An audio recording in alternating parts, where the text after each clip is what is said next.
What up, what up, what up? I want to make a real fast video here on Bitcoin because it's getting absolutely destroyed today with the whole entire stock market as well. Bitcoin has come down to its 200 weekly moving average, which historically, as you guys can see here, it has acted as supports several times before in the past. I'm going to bring up a bigger time frame picture as well. I'm going to bring up the BLX chart, which gives us data going all the way back to 2010 when Bitcoin is just trading at a few pennies. So this is on the logarithmic scale, of course. So we got Bitcoin down here at a few pennies, and we have it all the way up here at 70K, which was the all-time high. So a lot of price action here with this logarithmic. If you guys look at the 200 weekly, which is this purple line, I pointed this out before in previous videos, but historically this 200 weekly has been the bear market support band. So this is when the market cycle bottoms, we get price capitulation, and we find support off this level, and we eventually rally to new all-time highs shortly after. This chart updates at the end of every day, so it's saying the price is at 26,000. Clearly, the price of Bitcoin right now is just under 24, but the price of Bitcoin did come down to 22,600 today, and the 200 weekly is at 22,400. So we came within $200. Let me bring up this chart here again real fast.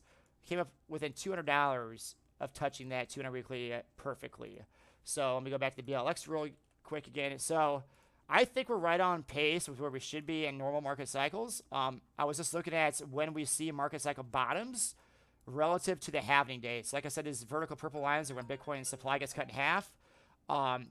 Historically, the market cycle bottoms, let's say from the halving here, the market cycle bottom comes roughly 700-800 days after the halving date. So here it came 770 days before we came down that 200 weekly from the halving dates. And then this cycle started in 2016.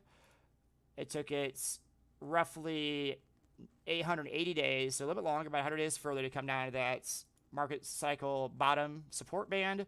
And then again here, 2020 happening, and we came down to that 200 weekly about 730 days, 720 days after. So we're right on pace with the normal market cycles. I think that this 200 weekly is going to act as support. I've been doing buying all day today. Price is already getting a nice little move off of this 200 weekly so far. If you guys look, we've already got a nice little jump off of it. It came, like I said, down to 22,600, and we've already moved up a nice solid 5%. Obviously, it's getting crushed the last couple of days, last couple of weeks. Ethereum itself is getting crushed too. Ethereum's had 10 weeks in a row down, and Ethereum right now is at its 200 weekly. It bounced off it perfectly as well. So keep around the crypto market. I think there's a good risk-reward ratio here. See if volume comes in on the buy side. If it does, price holds 22,600. I think bullish long-term supports. I think it's going to hold, and we'll move to new all-time highs in the next 2 or 3 years. All right, keep your eye on it. Peace.